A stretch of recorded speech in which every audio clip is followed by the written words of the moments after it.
Hi everyone and welcome to the show. This is episode number 108 of Pop Culturally Deprived, and today we're going to be talking about Star Trek IV, The Voyage Home on your, I think you did a little too much LDS podcast. I'm Mandi Kay. And I'm Matthew Vose. This week we are joined by Sue from the Women at Warp podcast, who also recently celebrated their 100th episode. They watched and discussed one of our favourites, Galaxy Quest. Sue, welcome to Pop Culturally Deprived. Thank you so much. I'm very excited to be talking about this movie with you. Congratulations on 100 episodes.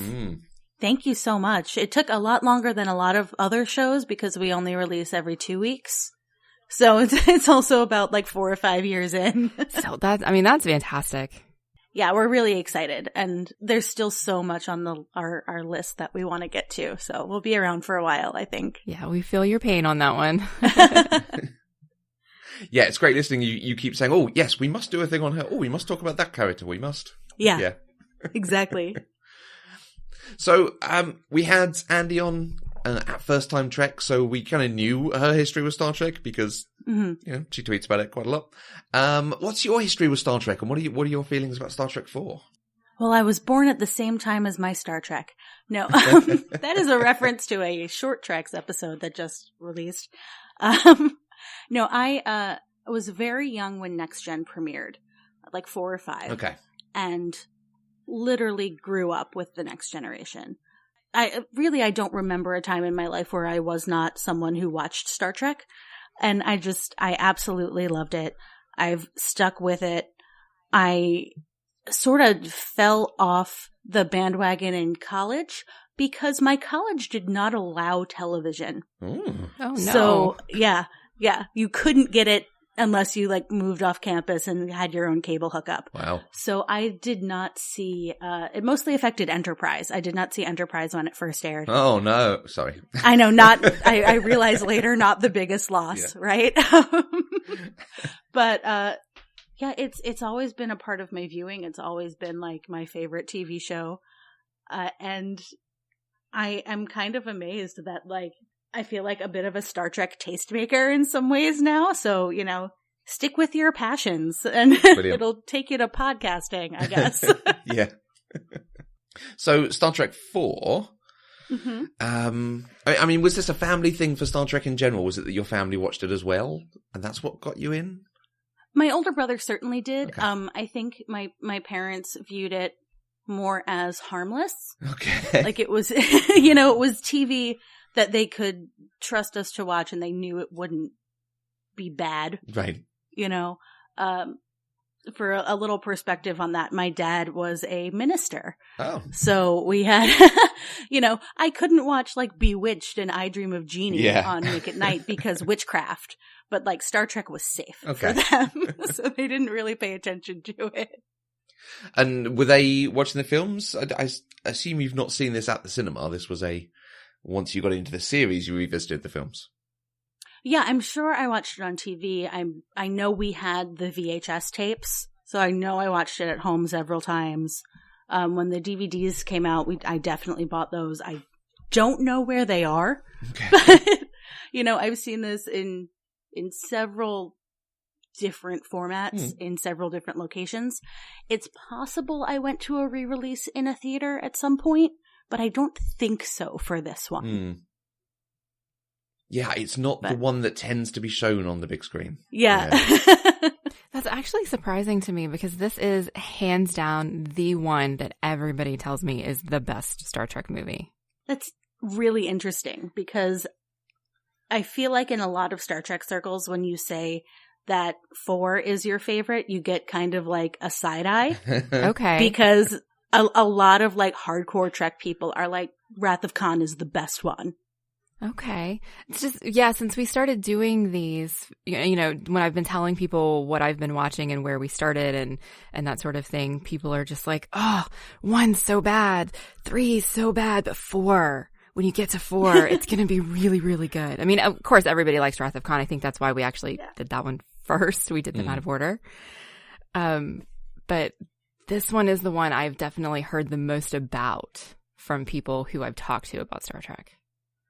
I think it has the most general audience appeal for sure. Right. I think it's the one that you can most easily follow if you don't have a history with these characters. Okay, yeah. No, that's true. Absolutely.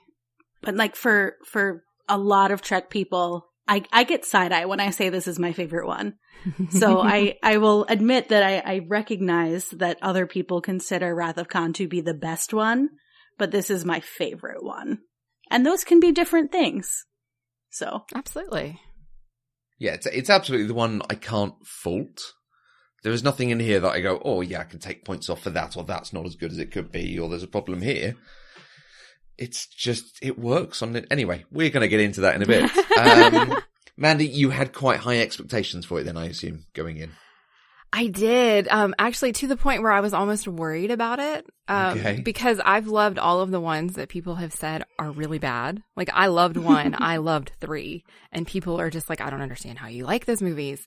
And because everybody loves this one, like, I expected it to be good, but at the same time, I worried that because I like the ones other people don't, am I going to hate the one everybody else likes? mm-hmm. So I didn't really know where I was going to end up on this one. Okay. Interesting. Right, well, we'll find out in a bit. For history, if anyone isn't aware, Star Trek IV, The Voyage Home, is a 1986 science fiction film. It was directed by Leonard Nimoy and stars the regular crew, also including Catherine Hicks as Dr. Gillian Taylor and Brock Peters as Fleet Admiral Cartwright. A change away from the grand galactic stories of the previous 3 films, Nimoy's vision was no dying, no fighting, no shooting, no photon torpedoes, no phaser blasts, no stereotypical bad guy. I wanted people to have a really great time watching this film, and if somewhere in the mix we lobbed a couple of big ideas at them, well, then that would be even better. Shatner and Nimoy both received very large salaries for this film. The fear over this increasing cost added to the desire to create a new series with cheaper actors, another generation, if you will. Thanks. Early in development, Eddie Murphy, a fan of the series, was slated to be cast. His popularity could have added to the film's viewers. His character was eventually combined with a marine biologist into Dr. Taylor because Murphy himself wanted to be an alien or a Starfleet officer.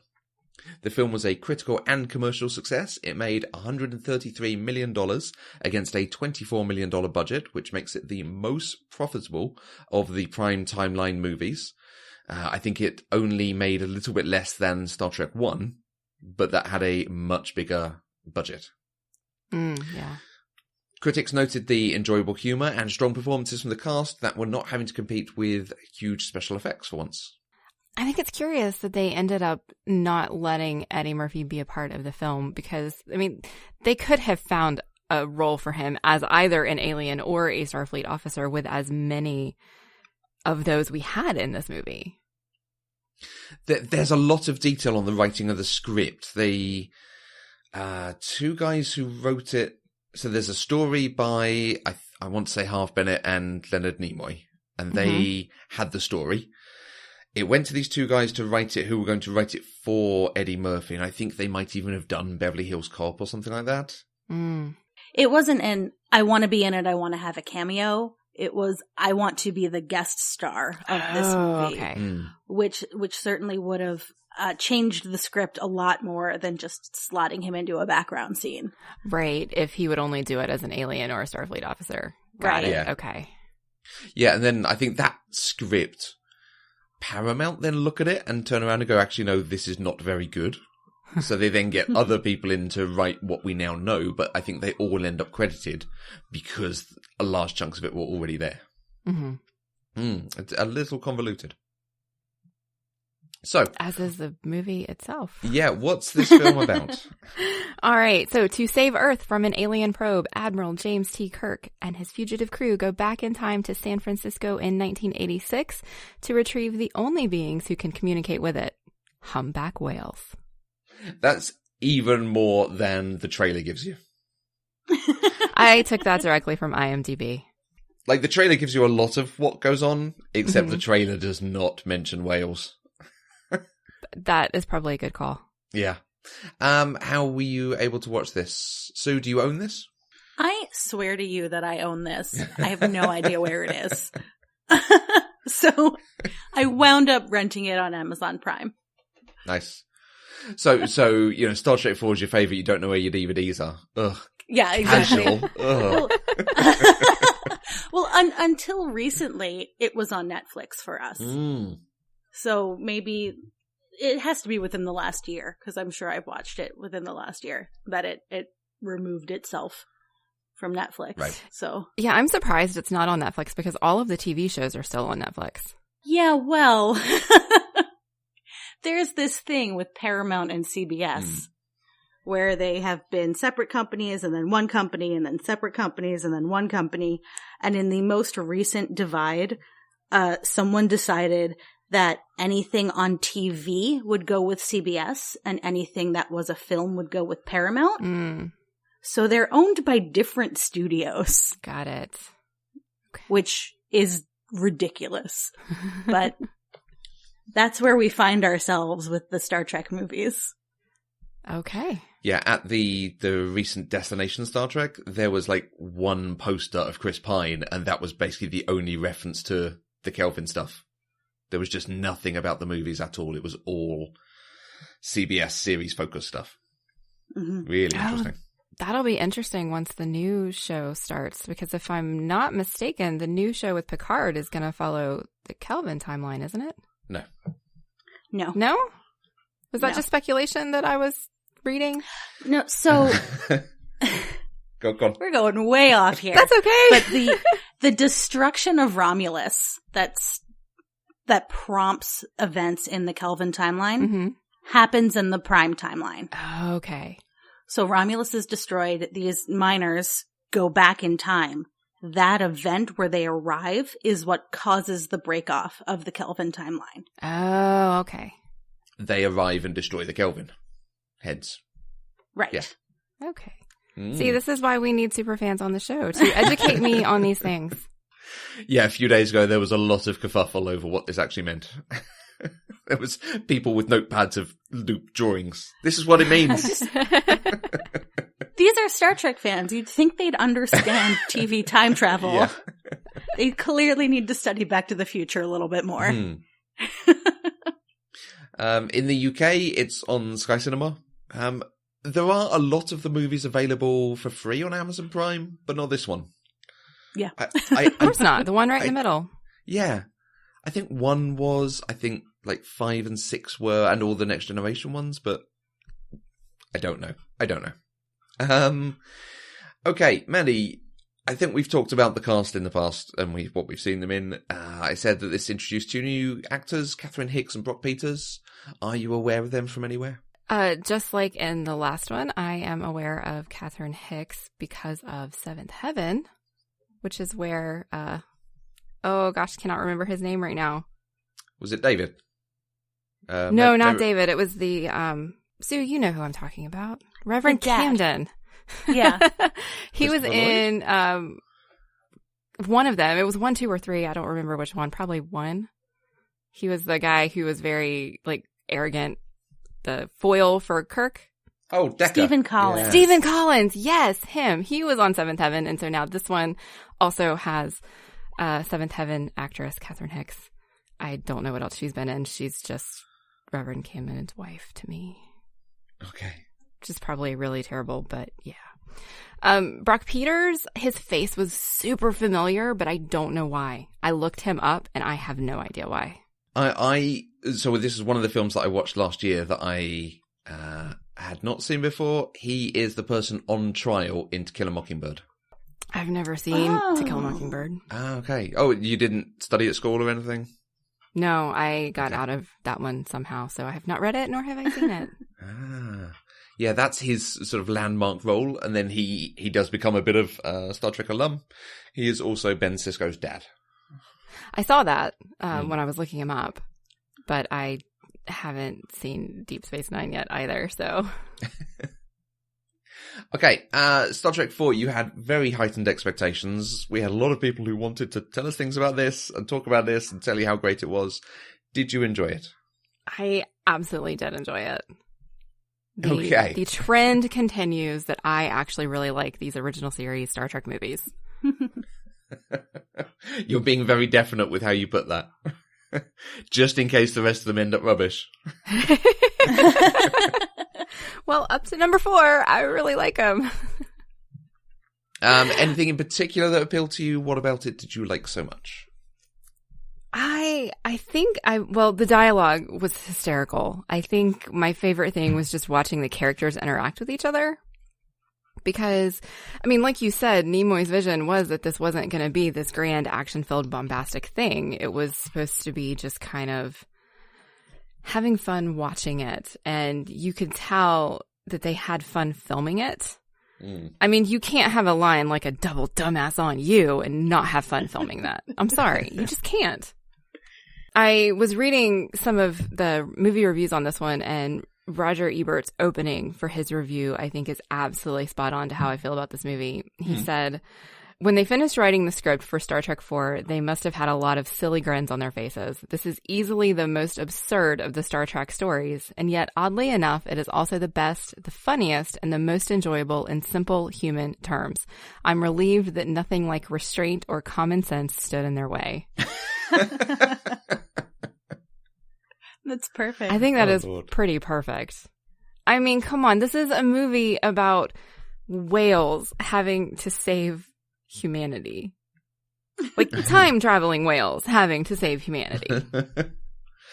Yeah, so I went and checked out the trailer for this. And the trailer is very much like, oh, Earth's in danger. We have to go back in time. We go back in time. We have shenanigans. Now we go back forward in time. It does a lot of the plot in 2 minutes. I'm sorry. We're very quickly glossing over, we have to go back in time.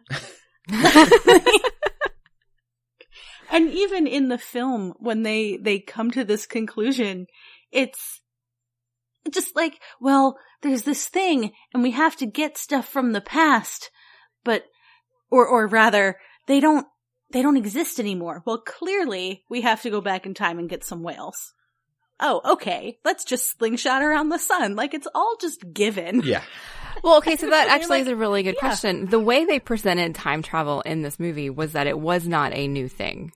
So, is this the first time time travel was introduced into the world of Star Trek? They did it in the original series. Okay. But it felt like more of an accident, to me anyway. Right. Okay. Yeah, I think there's one where they basically do this thing and it's an accident, and then I think they do it on purpose another time. And then there's other times they do it that are caused by other reasons. Right, of course. Like a mystical doorway. But yeah, there is just very much this thing of, oh, we've done it before.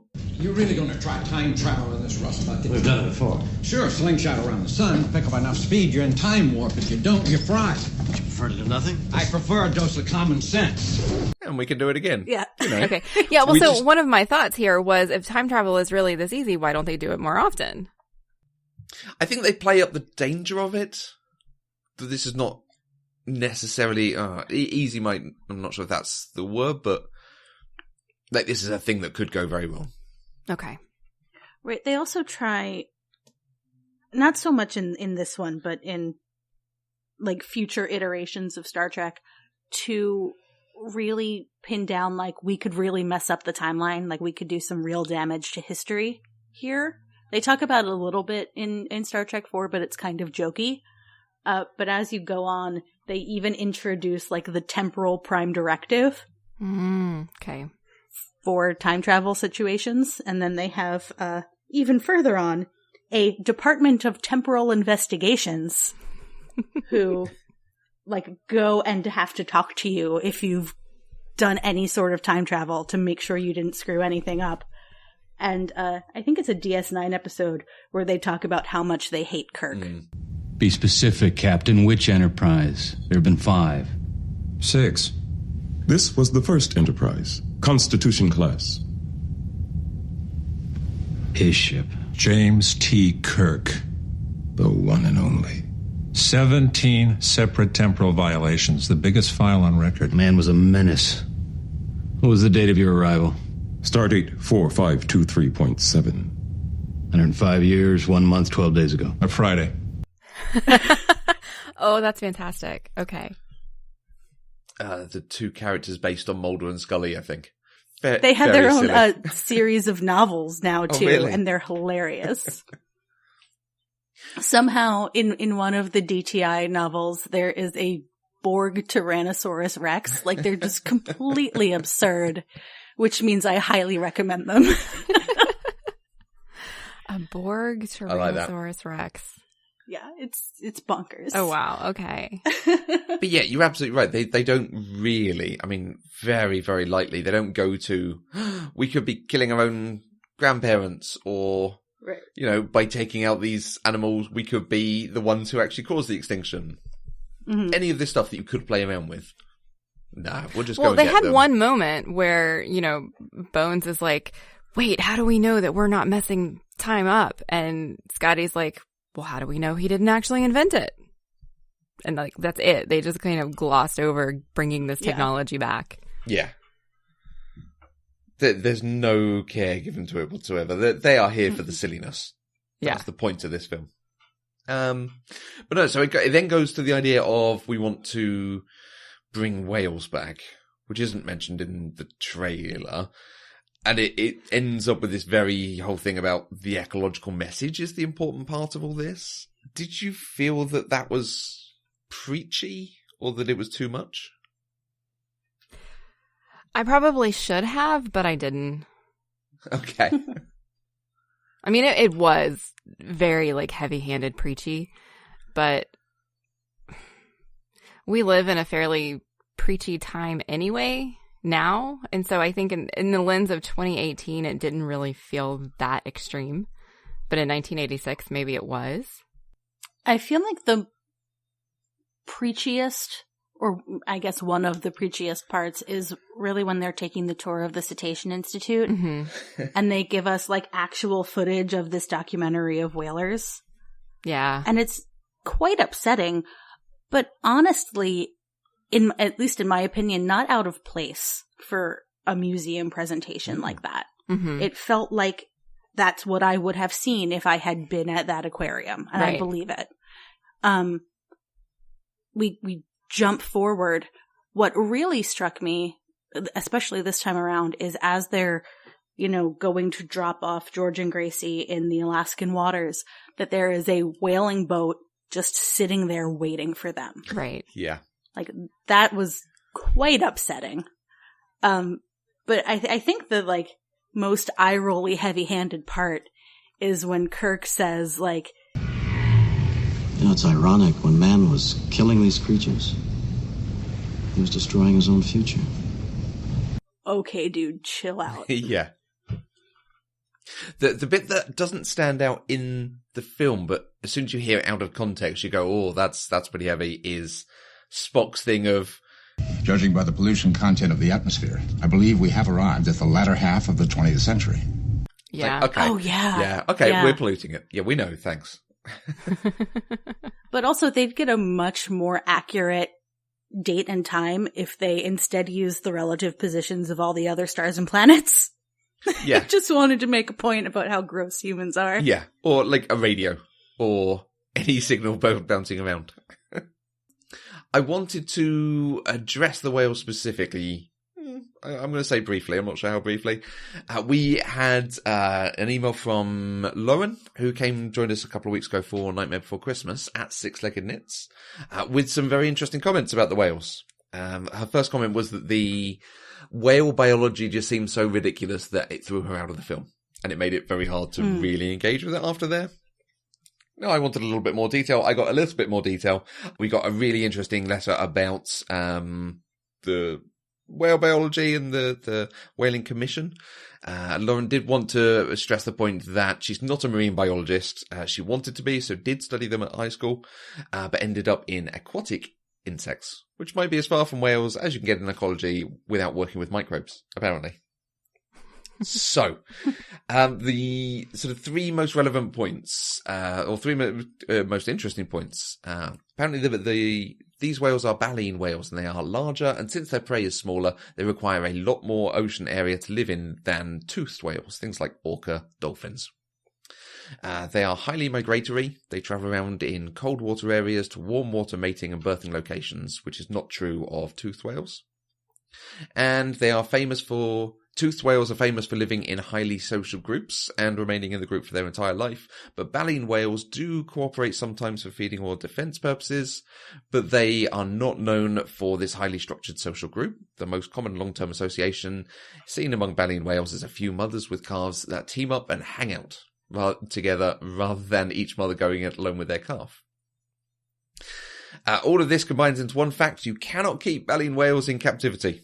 And humpback whales would not even be the easiest to keep if you could. They are too dang big. They are 40 to 60 foot, compared to an orca, which is 16 to 23 foot. The tank size and feeding requirements, plus the activity and intelligence of the animals, are extremely limiting. Some others have been kept in captivity for short periods, but these will be smaller whales, mostly juveniles, and they are often released because they are too difficult to care for. Additionally, even if the whales in the film had not been kept even temporarily by the aquarium, you would not see a male-female pair outside of the active mating or parent-child relationship, because this isn't the sort of grouping that they form. Also, because I'm a giant nerd, those are her words, not mine, but also yes, and this is exactly the right place for this sort of thing, I went and found the blueprints for the Burrell-class Klingon bird of prey. Based on some back-of-the-envelope calculations, the maximum possible size of the cargo bay would likely be something of 40 foot by 140 foot by 13 foot. Not sure how wide or tall humpback whales are. Only length and tonnage is commonly recorded, but I think it would be a tight squeeze for two whales next to each other in at least 2 out of the 3 dimensions. Now, they do show them in fairly close proximity, but they also show them with a lot of space around them. Mm-hmm. So, not to mention, 2 organisms is not sufficient to repopulate a species. Sorry, stowaway marine biologist lady, but the whales are still doomed. There is one more important difference between baleen and toothed whales. With the exception of the sperm whale, toothed whales have not generally been subject to extreme pressure from whaling, as baleen whales have been.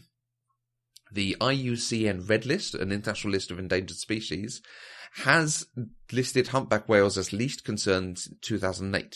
Basically, the history of this is that there were moratoriums on whaling introduced from, I think, 66 through to 86, which helped to start some repopulation. And in fact, I think I've seen some tweets from Leonard Nimoy about this very thing, because he's obviously interested in it.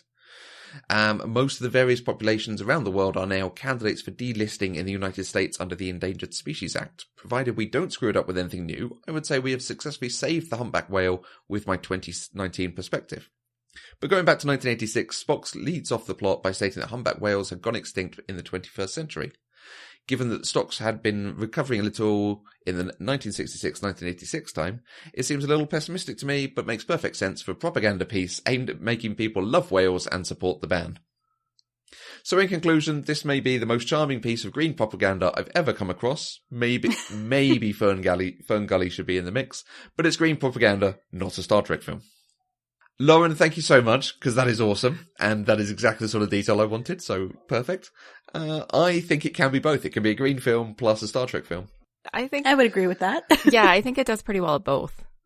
Yeah, but it is very much, exactly like the quote from Leonard Nimoy up top, they wanted this to try to do something a little bit different, a little bit socially relevant. Mm-hmm. Rather than just revenge across the stars. And I feel like this is one of the closest, certainly of the 4 films we've seen, that comes to something they might do on the TV show. Yeah.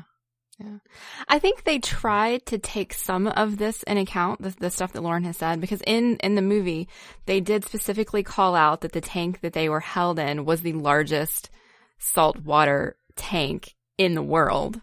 So they were trying to do something, give them more space because they are so large. And they specifically said the reason that they had to release them was because they couldn't afford, it cost $2.5 million a day to feed them. And so I think they were hoping that those 2 things would kind of be enough for people to gloss over some of the stuff that Lauren's pointing out. Yeah, there's also a question of how much of all of that information was known in 1986.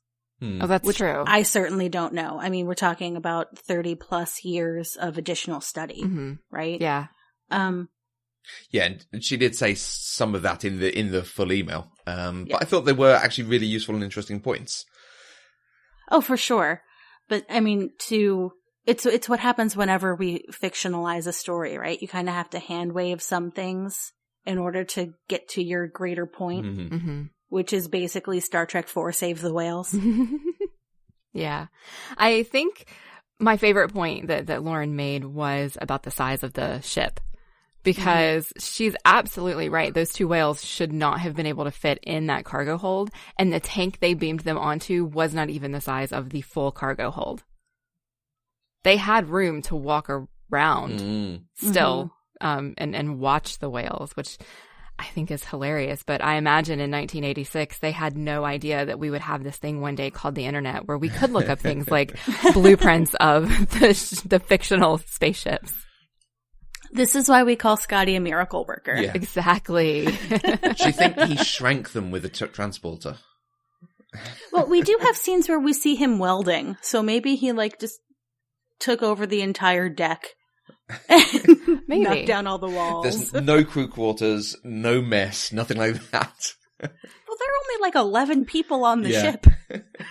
Maybe there's some Doctor Who crossover Time Lord technology going on. It's bigger on the inside. I do appreciate the creaking effects when they beam them aboard. Yes. And that you can feel this is having an impact on this. It's a big ship anyway, but it is struggling under the strain of these things. Well, I mean, typically ships built for space travel would not stand the pressures of a planet. So already it's a little bit strange that the Klingon ship can land, right? Gone into the atmosphere, yeah. Right. And then you're putting water, tons of water, inside and trying to leave the atmosphere. There's extra strain on the engines. They're powering the ship with stolen nuclear power from... I mean, it's all just ludicrous, the science in this. So I just sit back and enjoy it. But I do question, with my little bit of environmental science, I don't know if humpback whales are what they call a keystone species, but I do wonder, when you take these two animals who haven't lived in an ecosystem for 200 years and drop them back into it, would the waters of San Francisco Bay in the 23rd century even be able to sustain them? Is there a food source there?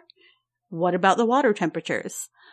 Presumably we've taken care of pollution by Kirk's time, but it's a real good thing that Gillian Taylor came back to take care of her whales, but then she leaves on a science vessel.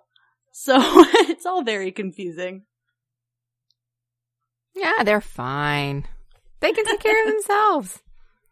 I do wish every now and then, when other Star Trek was visiting the Academy or Starfleet headquarters or whatever in San Francisco, that we'd see a whale breach in the background, or someone would remark on I'm sure glad Kirk got those whales back all those years ago. Oh, that would be a great Easter egg. We've now overpopulated humpback whales. The ships are going to be run on whale blubber. So we've talked a bit on time travel and a bit on whales. The probe is the big thing in this. Leonard Nimoy said he didn't want there to be an antagonist. So there's this thing that turns up and they just say it shuts everything down. There's no hope of destroying it because you just get shut down. So you've got to find a way to work with it. How did that work to everyone? Not having an antagonist, just a thing that rocks up and does whatever it does. I mean, it felt very reminiscent of V'ger to me. I mean, slightly less proactive, it didn't actually do anything like V'ger did, but still it's not something that's trying to actively defeat anything like we had with Khan and Klingon Doc Brown. Can't remember his name now. Yep. So it felt very much in the vein of Star Trek movies that I've seen, since now half of them have not had an actual tangible villain. I mean, the probe is not malicious. Right. Or at least not intentionally malicious. But I also don't think of it as the villain. I think that this film is trying to tell us that humanity is the villain. Right? And that's where it gets heavy-handed again. If we keep doing what we're doing, we're going to destroy our future, is the underlying environmental message of this film. Right.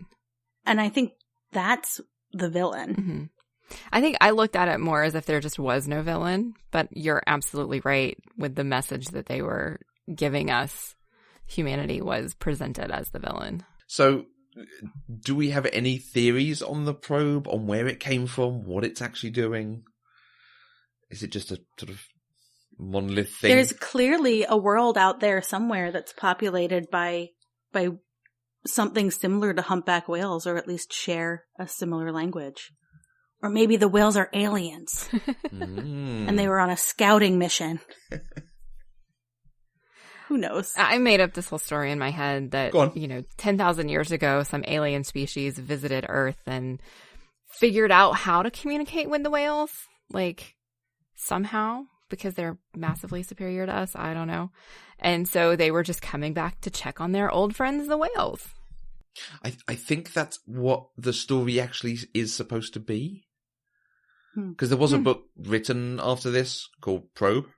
Okay. About the probe and peace with Romulans, which has its whole own thing, because one of the writers at the time wrote it, they hated it, and carved it up, and someone else rewrote it. And her book you can actually get if you email her, apparently. Yeah. But I think the actual story of it was exactly that. It's like, oh, they're checking on how whales around the universe are doing. Mm-hmm. Thinking that's what will become the evolved species, as it were. Right, because the probe, the aliens who sent the probe, what have you, just weren't being malicious, like you said, Sue. They had no idea there were other species that they could harm with their probe because they had only talked to the whales, So in my head, I was able to like kind of hand wavy it and just accept it. Nice. So was there anything in the film that stood out that you wanted to touch on? Or was it was all joyful and fabulous? It was mostly joyful and silly and fabulous. Nice. What in it did you enjoy the most? Honestly, hands down, my favorite thing in this movie is Jillian. Mm-hmm. I love, love, love that she has no time for Kirk and his flirting. And when she goes back with him, or forward with him, when she goes to the 23rd century with him, like, she makes this whole decision to go live her own life that has nothing to do with Kirk. And he's surprised by it. Like, you're leaving? And she's like, wait a minute, where are you going? You're going to your ship. I'm going to mine. Science vessel. I got 300 years of catch-up learning to do. You mean this is goodbye? Why does it have to be goodbye? Well, like they say in your century, I don't even have your telephone number. How will I find you? Don't worry. I'll find you. She's going to go do her thing. And I just really, really, really want a television show of Jillian learning about the 23rd century. Yeah, she just is such a wonderful character, even from her introduction and how passionate she is. I think the performance is very good for that to come across. But yeah, you're right. As a character, she is utterly his equal. When he tries to give that giggle, when you comment about the flirting, that's what makes me think. When he's like, ah, and she just looks at him and goes, ah. The truth? Oh, I'm all ears.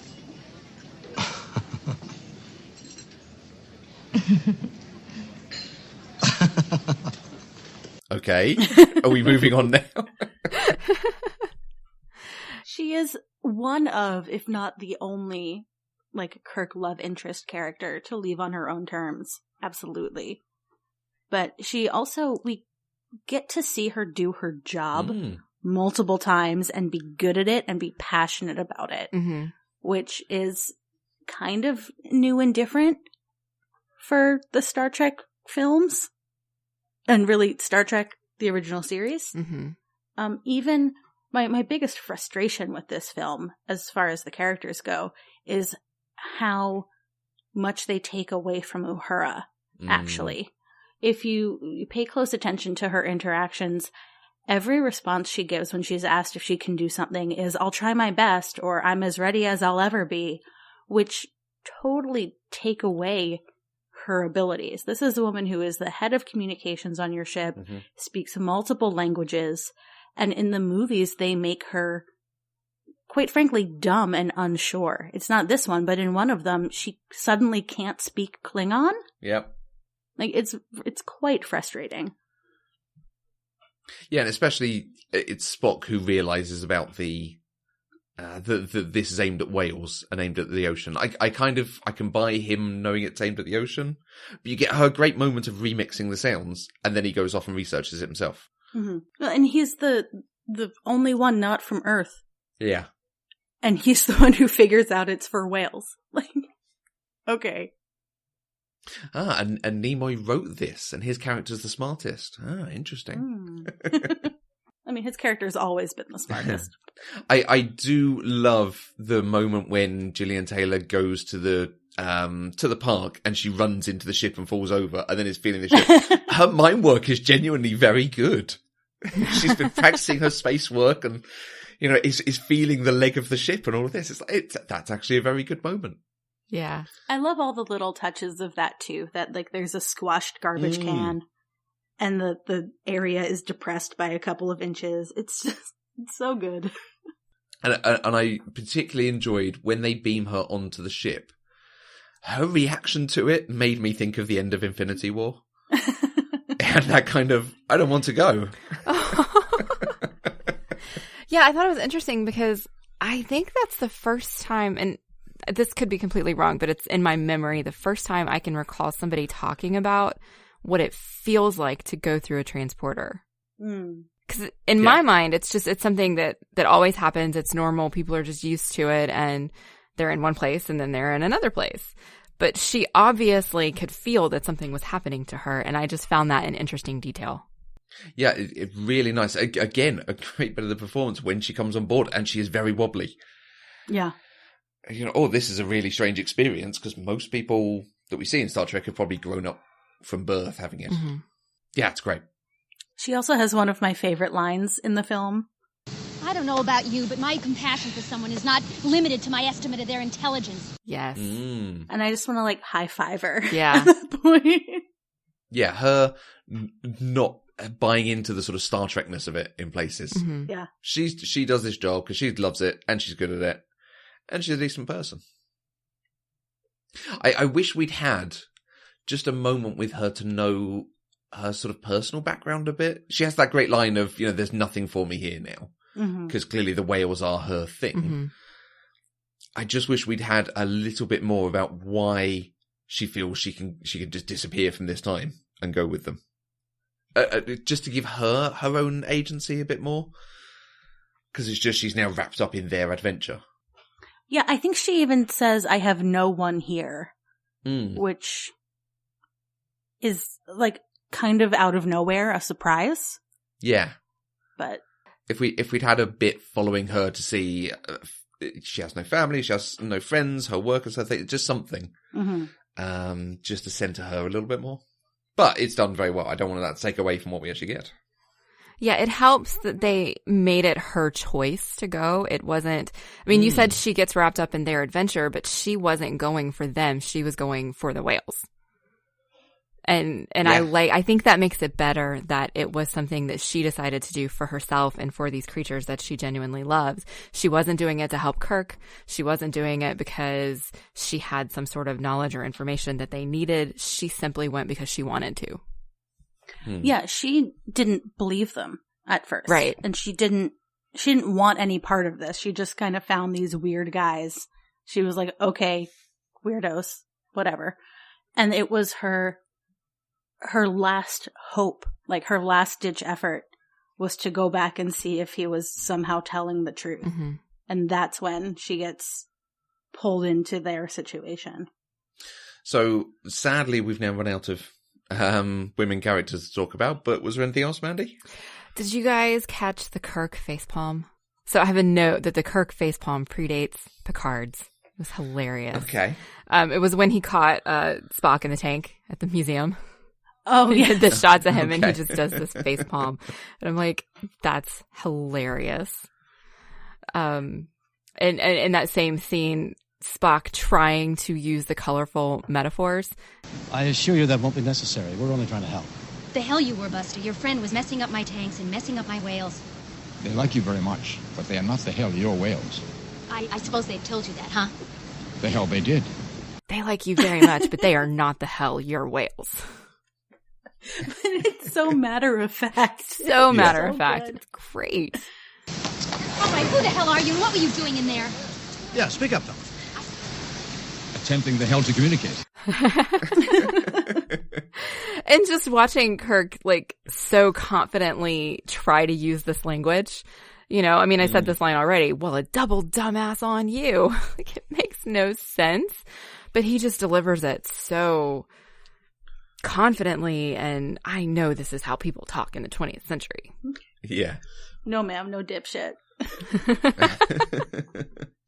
And then I think I really enjoy Spock's literalness, which we get in every movie because this is just who Spock is. But sometimes it comes out in unexpected ways.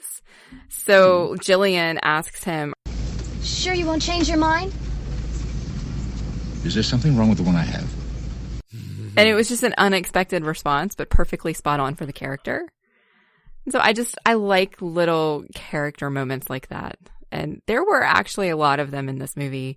I think that because this movie lacked the action villain of, say, Khan, we got to see a lot of character interaction.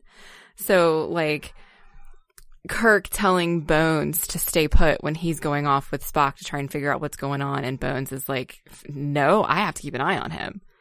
You know, and yeah. Scotty talking to the computer. Perhaps the professor could use your computer. Please. Computer? Computer? Ah. Hello, computer. Just use the keyboard. The keyboard? How quaint. It's hilarious. So they wrote the characters really, really well. I like that the exploring San Francisco allows them to pair people up a little differently. Mm-hmm. Yes. Yeah, I don't think we get Scotty and McCoy or Uhura and Chekhov elsewhere. And to be fair, Uhura and Chekhov don't get to do much as a pair particularly. But it is just good to see that this is a team and they'll work with whoever they need to work with. And they all get a chance to shine. Like, that's what at least I am missing from some of the earlier movies, because it's all Kirk, Spock, McCoy. Right? Yeah. And that's what the original series is based on. But we get these hilarious moments with our other characters. Mm-hmm. And they're so in character as well. I love them with all of my heart.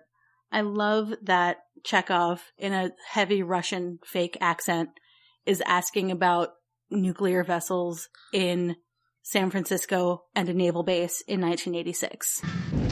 Did you find it? Yes, under U.S. government. Now we need directions. Excuse me, sir. Can you direct me to the naval base in Alameda? It's where they keep the nuclear vessels. Nuclear vessels. Yeah. It's just, yeah. It's perfection. And then he's sassing the Navy guy without even knowing it. And Scotty on the computer. And my absolute favorite is when McCoy is in the hospital. Mm-hmm. And this is the apparently the guest podcast where everyone knows everything about my life.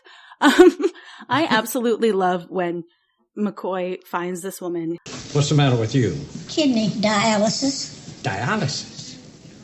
My God, what is this, the Dark Ages? Here. You swallow that. And if you have any problems, just call me. Yeah. The reason that this bit means so much to me is my dad has kidney disease. Oh, okay. And the thing about kidney disease is that a lot of it is chronic. So if you're on dialysis, all it's doing is taking the place of your kidneys. It's not actually helping to heal you in any way. Mm-hmm. And when you do get a transplant, if you have a chronic kidney disease, it's going to start attacking the new kidney. So, right, it's never fully better. But this idea that Star Trek, in 200 years, we could have a pill, I know it's ridiculous. It's hope for the medical science of the future. Because dialysis is horrendous. It's hours, 2 or 3 times a week, and all of your blood is taken out of you and put back into you. Mm-hmm. Even when you have the kidney transplant, it's a constant blood checks, checking your kidney function, non-rejection drug treatments. It's a lot.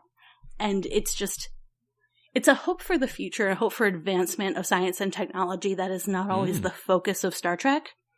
And I love it so much that it's not just, here, take this pill and go away. It's then they're trying to escape and she's being rolled down the hallway. Fully functional. And the doctors behind her are like, what happened? This is amazing. I love it so much. And she's so excited. Mm-hmm. Yeah, she is clearly at this point 10 years younger, so happy not to be going through this thing. She just got her life back. Yeah. Yeah, absolutely. Like, I know about what dialysis is in 2018, 2019. Luckily, my dad has had a transplant, which is a better option. But I know a lot about this now. I can't imagine what it was like in 1986. Yeah. It is a terrific moment. And you're right, it is such a good Star Trek moment. Because all the stuff like transporters and warp speed is kind of taken for granted at this point. But it's, oh no, we can just, fix that. Got a cold, we can fix that. Need a new kidney, we can fix that. Yeah, and it's such a great insight into Bones' character, because he doesn't know this woman. All he knows is in this brief 5-second interaction with her that she's undergoing dialysis, and he knows he can fix it. And so he just hands it to her and walks away. That's it. He is such a doctor. His mindset is to fix people, and he has the technology to do it. I'm actually a little bit surprised he didn't stick around and make more of an impact in the hospital, but I guess they didn't have time. But it was definitely a great moment. When they're doing the escape, they knock over someone on crutches and casts. And he is stopping, are you okay? What can I, and you even see Kirk, no, Bones. Right. Keep going. And it's such a brief moment, but it is him oh God, we've knocked over, oh, I can't believe oh dear. Yeah. He's we see his character so often as being gruff and grumpy and sassy. But when he's actually acting in his doctor capacity, he has a lot of compassion. And I think we gloss over that a lot.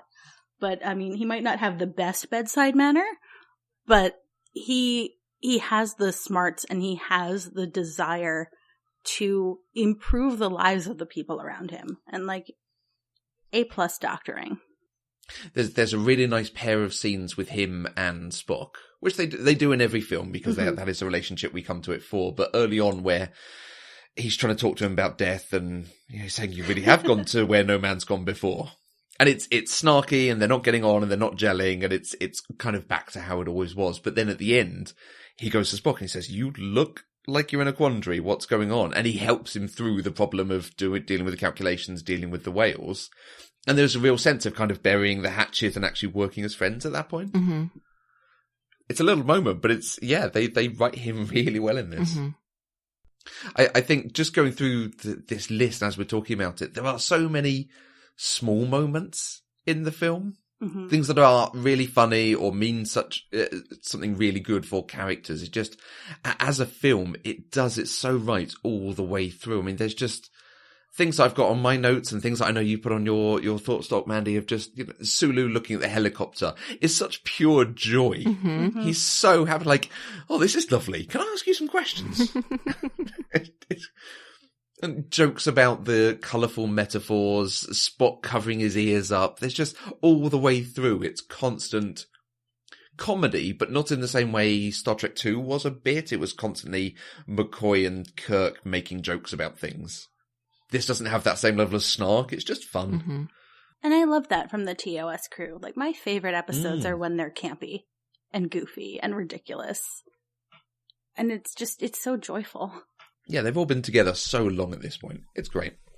Yeah, I like how they also weave in some sentimentality into all of this because of the relationships they have. At the end, you get Spock standing up with them, and he says, "Mr. President, I stand with my shipmates," even though he's not actually in trouble. You get throughout the whole thing, we had the thread of Spock and feelings. You know, like his IQ test at the beginning asked, how do you feel? And his mom was trying to explain why. And so at the very end, his message back to her is, tell her I feel fine. You know, and those are very small threads, but they pull at my little heartstrings, and it just adds to the warm fuzzies that I have when I think about movies like this. So something else the film does really well that I don't feel like I've seen elsewhere in Star Trek done as well as it is here, is some of the diversity of the various roles we see. The film almost opens up on the very first female starship captain that we ever see, Starfleet captain. And she's black. So, which I think might also be the first time it's been a person of colour in charge of a starship. And then later on we get a tennis star, but an Indian tennis star, who's in charge of a starship. And we get the Fleet Admiral, who is a person of colour. And it's just, the film isn't drawing attention to it. I know I am now, but it's just, this is how the future is. We just have, you know, people in roles who are good at what they do. It's great. I love the way they talk about Earth as well. They don't say, the central planet of the Federation, you know, the Federation will collapse without this. It's just, avoid the Terran system. Don't come to Earth. It's attacking that planet specifically. It's not making a big deal. It is just another planet in a huge federation of planets. Yeah, I was actually confused for most of the movie about who the president actually was, because I didn't know, is this like the president of Earth? Is it the president of what? Like, I don't really understand how the government hierarchy works here. But then at the end, they specified he is the president of the Federation of Planets. And I was like, oh, that actually makes more sense now. Yeah, they don't say that Earth is the center of the Federation, but it is the location of, like, Federation headquarters in Paris.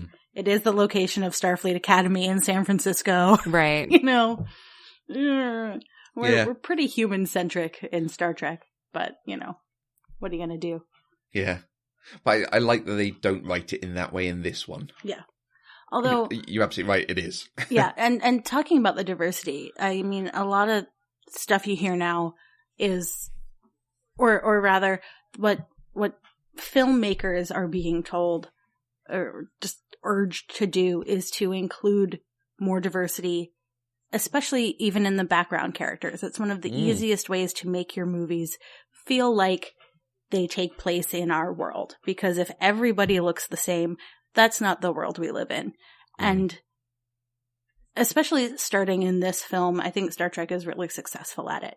And it looks very much like they made an effort to do it, but it doesn't feel out of place. Yeah, they even made an effort to diversify the alien species.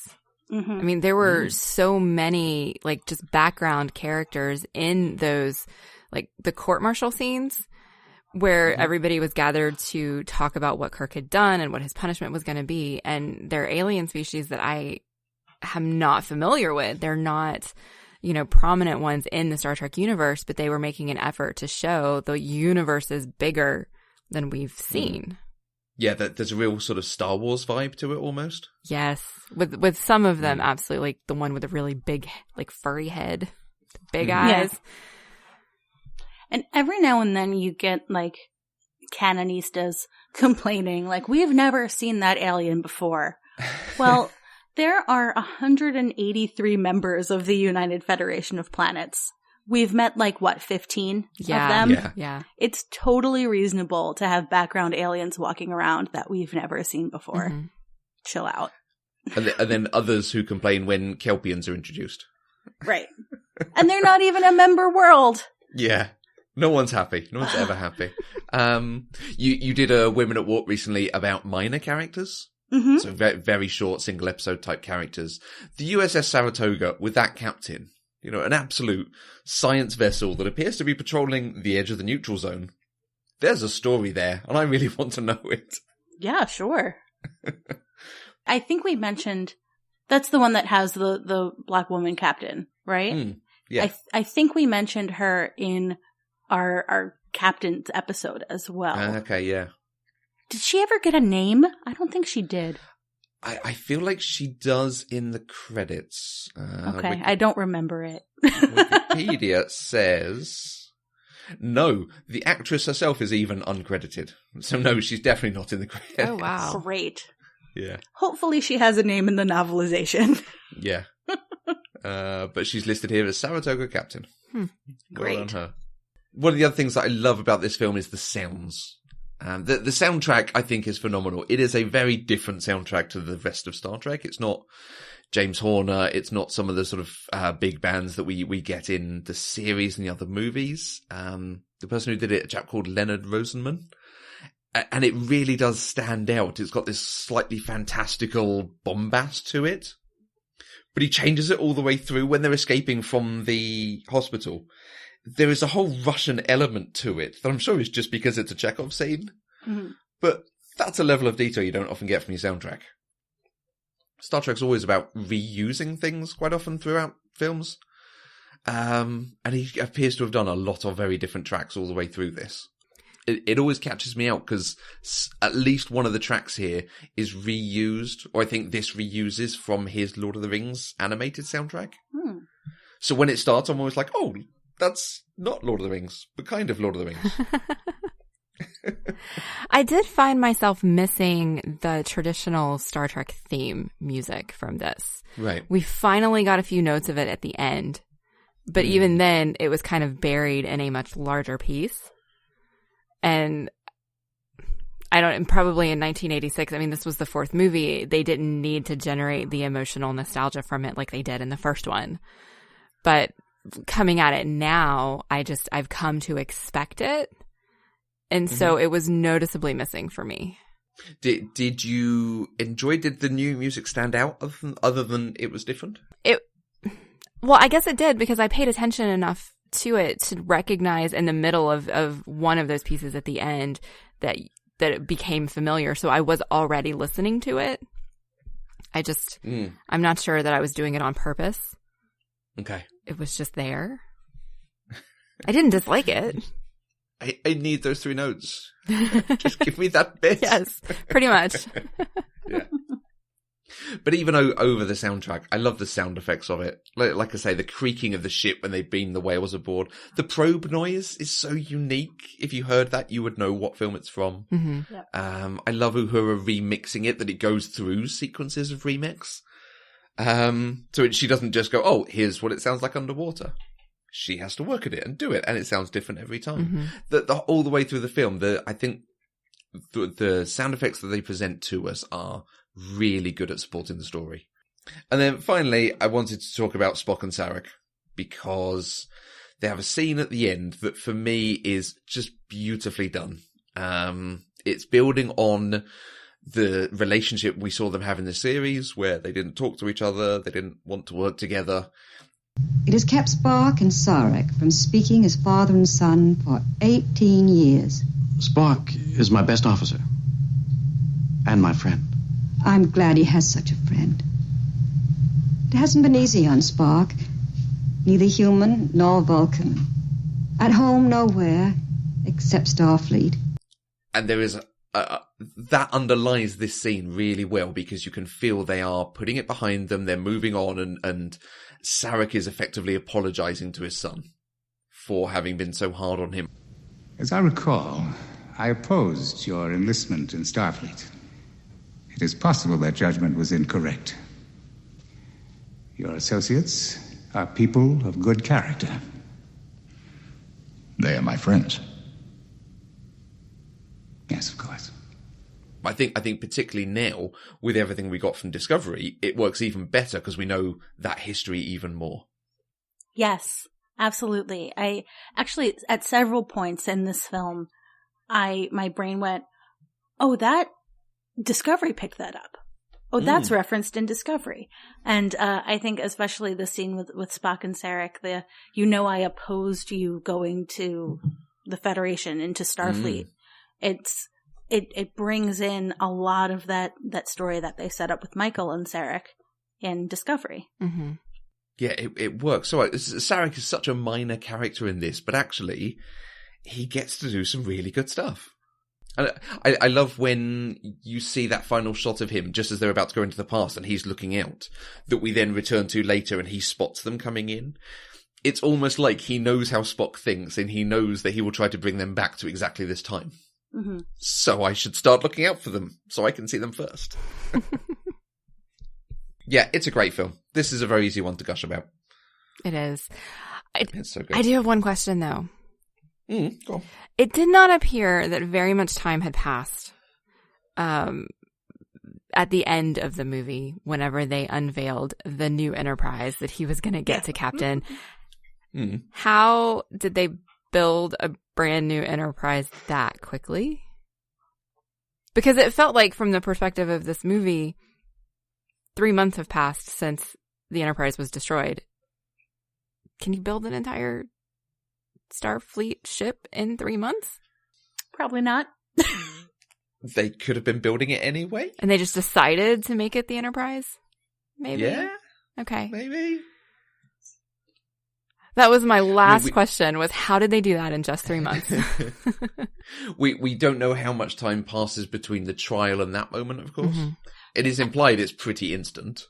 I think it's supposed to be that time has passed between the trial and that moment, but because they're all in uniform, like it's not like they could have changed clothes, right? Really, yeah. Right? And I think that's what does it a disservice. But I do want to talk about the trial for half a second, because this is the thing that Star Trek does over and over again. There are no consequences if you are a member of the Enterprise. I mean, you did all this horrible stuff. You committed murder. You started a war. You did whatever. But you also saved the planet. So don't worry about it. But also you disobeyed orders. So you get to be a captain, which is what you really wanted all along anyway. Right. So extra reward. And literally everyone in that room is like excited and applauding for them. I can't imagine that there is nobody in that Federation Council chamber who's like, just a little bit pissed off. Yeah, the captain of the Excelsior is probably like, hey, remember my ship? Remember what they did to my ship? I mean, maybe that's why it's the dream posting. Oh, I'm on the Enterprise. No consequences. Yeah. I liked it. It really works narratively, but yeah, they could have had something more in there. And then especially because they are given a brand new ship, the same as the old ship, but still brand new. Right. Let's see what the future has in store for that ship. Actually, that's something they do really well in the most recent Kelvin one. They have a whole sequence of the ship being rebuilt, but it's just super high speed. So we can see that time is passing, but actually we don't need to watch it. That is a very nice moment.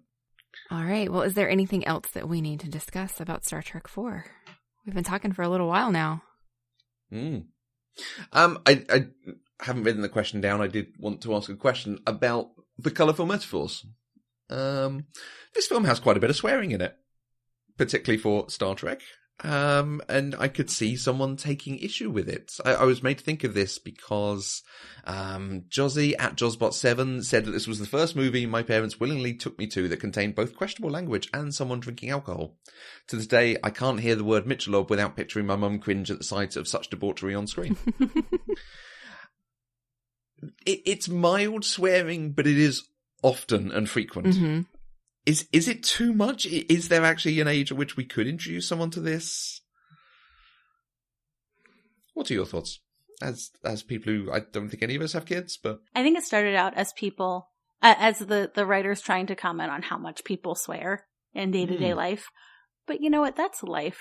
I get sometimes the arguments that viewers have of, I want to be able to watch it with my kids. You know what? Your kids hear the swear words at school. I certainly did. I know I was swearing at school in my regular language long before. Well, actually, I still don't do it in front of my family. But, it's part of how we speak. And for some people, it bothers them more than others. But I really do not have a problem with it. I think it makes especially if we want to talk about Discovery again, I think it makes the character's more relatable. Mm-hmm. Okay. Because it's what I would say. You know? Yeah. Science is effing cool. Hi, Tilly. See, she knew what we were talking about. My cat. Oh, did she? My cat named Tilly. Oh, awesome. I don't know if you heard her. She just screamed in the microphone. Oh, bless.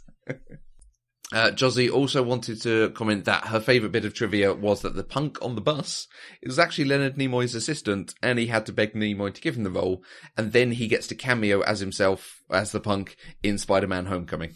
Mm-hmm. Great. I Good on had him. fantasize about doing that on public transit. All I could think about was how rude that is. And now it feels even more common than it used to be. Everyone has some sort of audio device in their pockets these days. Mm-hmm. And a lot of people play stuff out loud on them. Okay, Mandy, I assume we're going to continue for Star Trek 5? Yeah. Okay. And so, not to put you on the spot again, is there any favourites of yours you'd recommend us to check out in the future? Oh my. More recent stuff. I love Back to the Future. I love Ghostbusters. I don't know if you have delved deeply into either. But it's often a battle between my absolute favorite movies. Between really? Back to the Future and Ghostbusters. Some older stuff. I really love anything Katharine Hepburn did. Oh, okay. Suddenly Last Summer is creepy and weird, but it's really creepy and weird. But my absolute favorite of hers is probably Bringing Up Baby. Stuff from that era. Movie musicals, Singing in the Rain. Some great stuff. Yeah, Matthew watched that for the first time last year. I did. I enjoyed it, except for the romance. I'm sorry. I did love, talking Katharine Hepburn, Guess Who's Coming to Dinner was one of the best things I saw last year. That was really good. Mm-hmm. Bring Up Baby, that's a good shout. Okay, well, if you would like to join the conversation, you can use the hashtag PCDeprived on Twitter. You can find us on Twitter, Facebook, and Instagram at Eloquent Gushing. You can also send us an email at podcast@eloquentgushing.com. You can find us on Twitter. I'm at Mandy K. And I'm at Matthew Vose. So thank you so much for joining us. It's wonderful having you all on, and this was so much fun. It was great to get to laugh over such a fun film, so thank you for joining us. Thank you so much for having me. And where can people find you and your work? Sure, if you want to look for me on Twitter specifically, I'm at Spaltor, that's Spaltor, and you can hear me on Women at Warp, either at womenatwarp.com or Facebook, Instagram, and Twitter are at Women at Warp. Okay, can I ask the background for your Twitter handle? Oh, yes. It's actually, from many years ago. It's from high school, in choir. Depending on what voice parts were needed, I sang soprano, alto, or tenor. Oh. So it got squished together into Spaltor. Nice. Okay. And just stuck around for 20 years. That's fantastic. For 100-something episodes, I've been trying to work it out. Pop Culture Deprived is 100% funded by listeners like you through Patreon. Anything you can give, even $1 a month, gives access to exclusive content and helps to support the network. To find out more, visit patreon.com/eloquentgushing. And don't forget to check out our homepage, eloquentgushing.com, to find all those other shows. We'll be back next week with another episode where we'll talk about French Kiss with Lonnie Diane Rich from Chipperish Media. Until next time, I'm Andy Kay. And are you sure it isn't time for colourful metaphor?